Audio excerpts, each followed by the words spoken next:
friends. How lovely it is to be back with you. Thank you so much to everybody that sent me well wishes. Unfortunately, when I have a flare up, I can sometimes be off my feet for sort of 3 to 4 weeks, and that's what's just recently happened because of the change in the weather here in the UK from summer to autumn. It suddenly went really cold, which bang affected my lungs, and then it went warm again, and then it went damp, and then anyway, it affected me. So I ended up having a flare up. So I wasn't able to do any kind of recording for quite a few weeks. So it's good to be back. Now then, in a previous video, which was very rushed, which was a bit of a live, and it only happened to be a live because I was trying to do it on Facebook, but it was the week that Facebook decided that it was going to have lots of problems, and it was about me showing what was going to be available in the pop-up shop for that particular month. This was one of the kits that was going to be for sale that particular month, and I said I would come back and show you how to make this particular little booklet using the products from the kit that I made. Needless to say, wasn't able to do it, so I'm going to do it for you today. Now, this was my prototype. Just push those materials to one side for a moment, and the closure just slides off, and it's a little Christmas booklet. And as I say, this was my prototype, so it's not decorated or finished. So there's a signature there, and then you flip over that, and there is a signature here, and then you close that, and then you open up the other side, and there's a signature there. So there's 3 signatures in this particular little booklet, and if you opened it up, that's what it sort of looks like opened up. And I said that basically what you could do is, if you use this for Christmas, it's a nice size to carry in your handbag, but you could make one section for a food shopping selection. You could make another section for Christmas presents that you want to maybe buy or make, and then the third section could be Christmas cards or any other thing related to that particular topic of Christmas. Okay, so now then, whilst I provided the materials in the kit, there's no reason why you can't use your own materials as well. And the first thing that we're going to do is we're going to make the cover, and so we're going to make a start with the cover. And for this, I provided 2 sheets of A4 card. It's about 220 to 300 GSM sort of cardstock, not too thick but not too thin either. Now, we use A4 here in the UK, which in millimetres is 210 by 297. As I say, you can use whatever you have in your own stash. Now, I've done a set of instructions, and yes, I did say instructions. So we're going to follow my little set of instructions here. So if you want to just make a note, pause the video and make a note of these. I will show this again later on, and it will also be on my Flickr account as well. So we want 2 pieces of base card, and we want to cut one piece that measures 6 inch by 8 inch. So let's do that bit. And then we want another piece that measures 6 inch by 8 1/4 inch. So I've just put my piece of card in, and I've put it in lengthways, and we're going to do this to 6 inches, which is there, and we're going to need this piece later on, so hold on to that. And then we want it by 8 inch.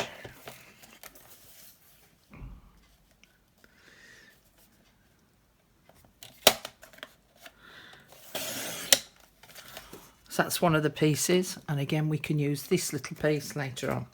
The next piece wants to be 6 inch by 8 1/4 inch. This is,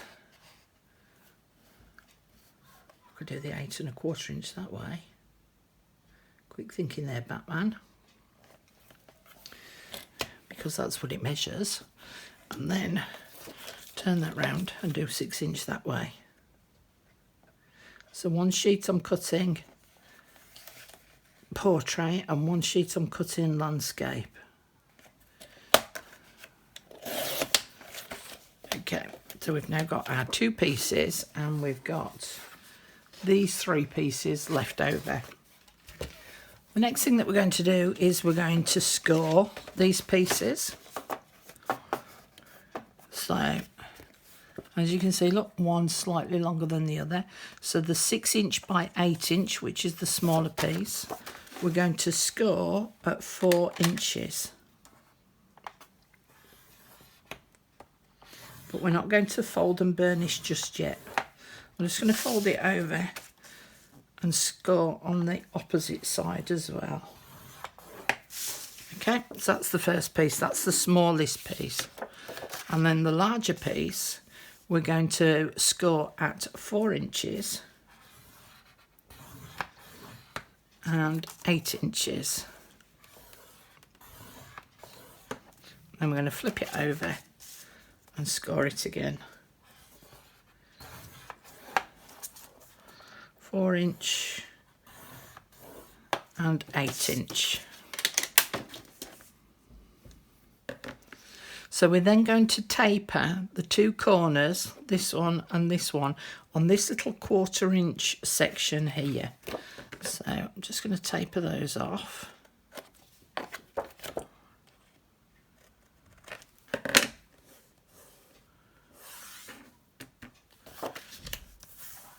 And I'm going to put glue on that 1/4 inch section. I don't want masses of glue on, and you could use your double-sided tape if you so wish. And then we're going to sit the smaller one on top of that tapered section there. Now make sure that you don't sit it right on top of your score line, butt it up to the edge of the score line.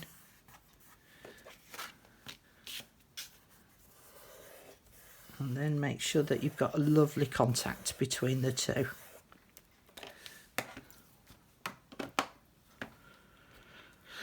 When that glue has dried, we can then actually fold on the score lines. So we're going to fold one that way and burnish. Then we're going to turn it over and flip the other way and burnish. And then turn it over and flip the other way.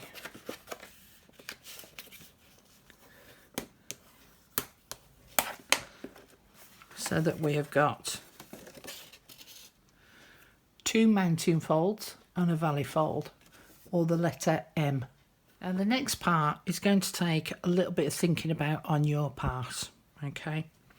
Included within the kit were 6 pieces of decorative Christmas paper.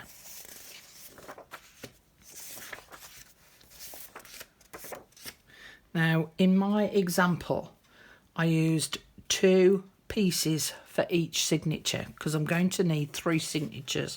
One here, one here, and one here. So we're going to need 3 signatures. So I used 2 of each of these pieces in each of those 3 signatures. Now there's no reason why I couldn't actually use some of these papers to actually decorate the inside cover. Now the way in which they've been cut smaller so that they would be the right size for the pages. So I would have to glue them at the top, maybe even cut them into individual sections for each section of the booklet, but there would be a gap, a bigger gap, probably at the bottom. Not that I would worry about that, because I could actually cover that bit with washi tape, or I could add a pocket onto there. All right, so do you want to use your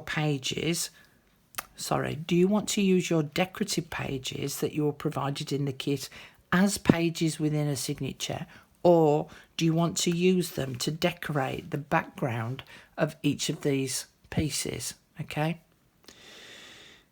If you decide to use them as decorative pieces for the cover,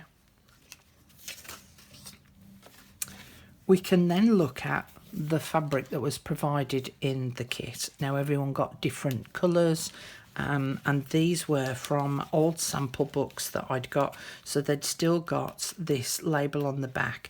Now sometimes these labels just peel off, but sometimes if you just heat them very gently, see if it'll just pull off.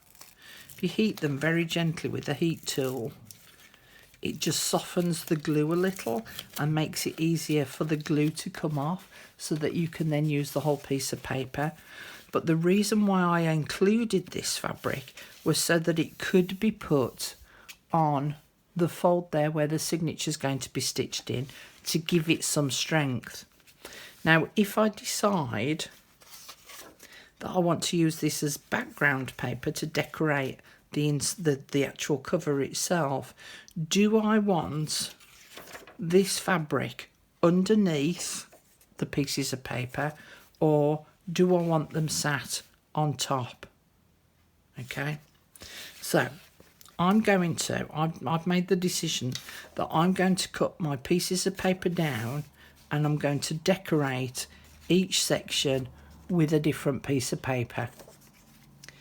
I've also decided that I'm going to put this fabric underneath each of those pieces of paper, because it frays quite easily, this one, and so covering it over with the paper will just help to protect it a little, rather than it sitting on top and then you've got all this frayed edge here.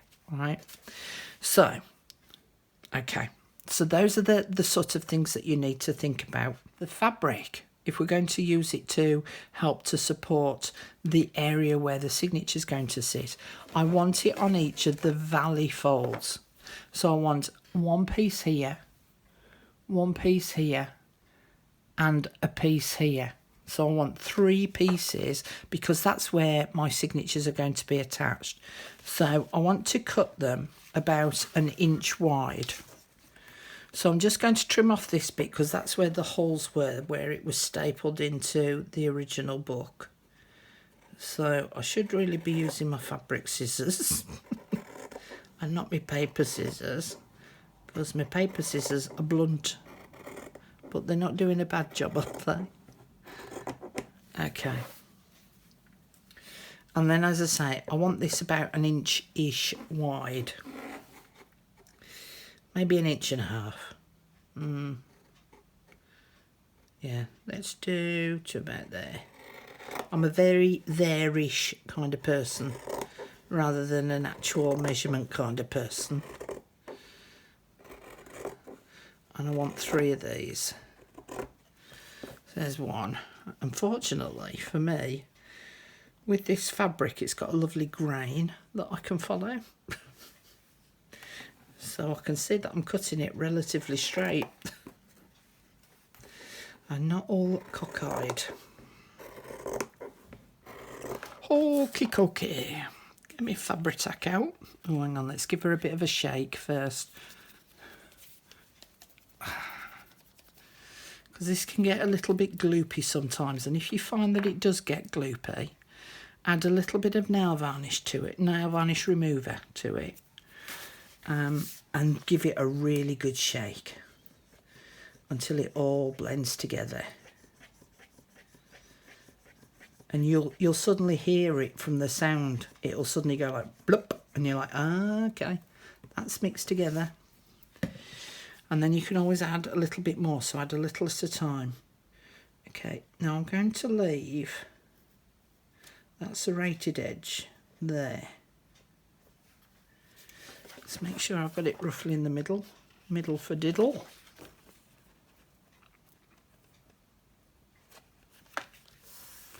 And then I've got, in fact, let me move that down, because I've got these scissors that have got a lovely scalloped edge, and it would be a shame to have a zigzag at one end and a scallop at the other.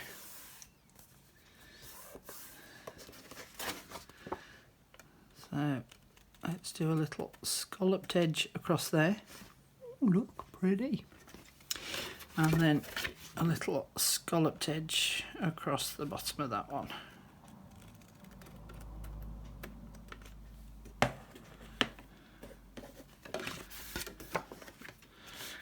So I'm going to repeat that here, which on this valley, and then I'm going to flip it over and repeat it on that valley there. So I'll be back in a second when that's all done. One of the things that I've now done is when I open it up, I've got my piece of fabric in place, but I've also put some of my micropore stroke surgical tape onto the edge of the fabric. I've also pre-cut all my pieces of paper. Now I've cut these 3 3/4 inches wide because then I'll end up with a little bit of a border all the way around. And the reason why I've put the micropore tape on is if I didn't, there would be a definite ridge showing through this paper where the line of the fabric is. And the micropore just helps to soften the line between the fabric and the card. And the piece of paper that will sit on top will just cover over that micropore. So I didn't do it right the way to the top and I didn't do it right the way to the bottom. Okay. So I need to do this back piece so that you can see what I mean. So if I just put a piece of paper on there now, there would be a definite ridge there. So at least with, if I can find the end. Yes, there we go. Come on. Come to mummy. Thank you. With having that on there now, it will just help, as I say, to just soften that edge of that fabric a little. Now you might think it's a little bit pointless, but if you want to create something that looks, you know, professional, sometimes it's just worth those little extra steps that we put in sometimes. So that's that one now micropored in place as well. Now you could use your washi tape. I don't find it as strong as the micropore, but there we go. Right, now then, bearing in mind that this piece here is going to be the outside cover, we'll need 1, 2, 3, 4, 5, 6, 7 pieces of paper plus whatever you think that you might put on the front cover.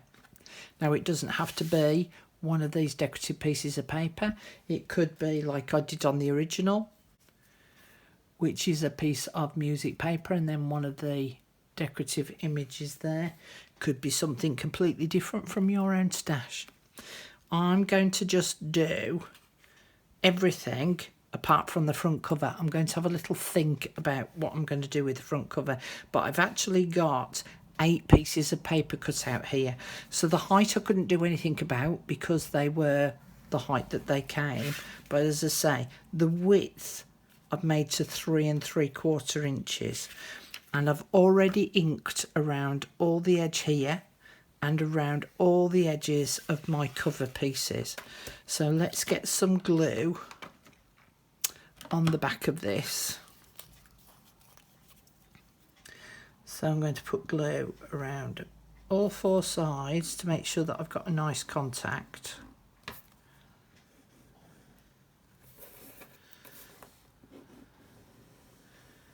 And also through the middle as well.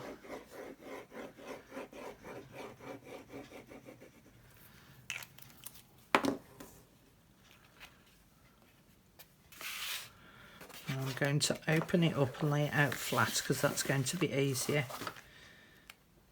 And then I'm going to put that one there.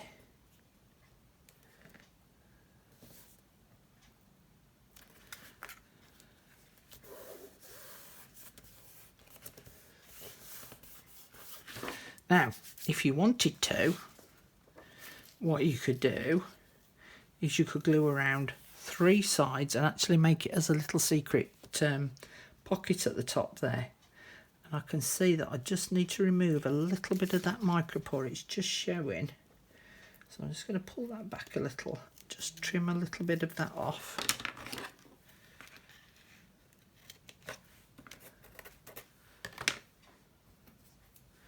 But I'm just going to glue mine all flat to the cover.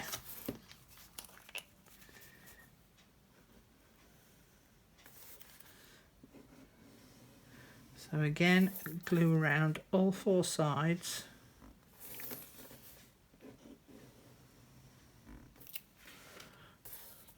And then through the middle.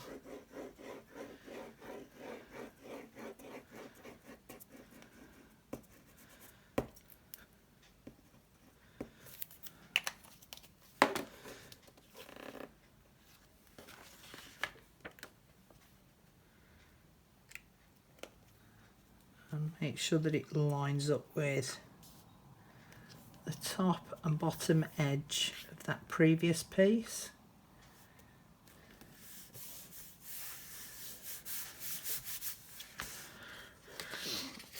So I'm going to carry on gluing all of these in place, and I'll come back and show you what it looks like when I've done that. I made an executive decision whilst I was off camera. I'm very good at these executive decisions, you know. I decided to put one of the papers on my front cover, and then I'm going to do some decoupaging and stuff on top of that.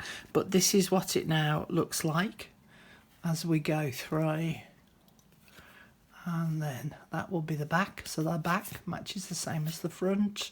And then when we open it up, we've got the other paper on the inside. So I'm going to leave it there for now because I've run out of time. I can only do up to a maximum of a 30-minute video.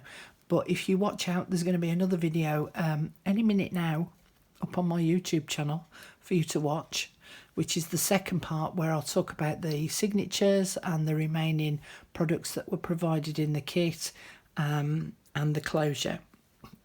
So I'm going to leave this here for you to make a note of.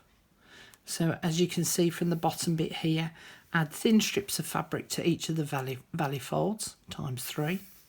Mat the 8 sides if you wish. And then we're going to cover all of this bit, the making up the 3 signatures and the slide closure in the next part of the video. So there you go. Take a screenshot if you wish. And as I say, this will be up on my Flickr account as well for you to follow. So I'll see you in a second. Bye.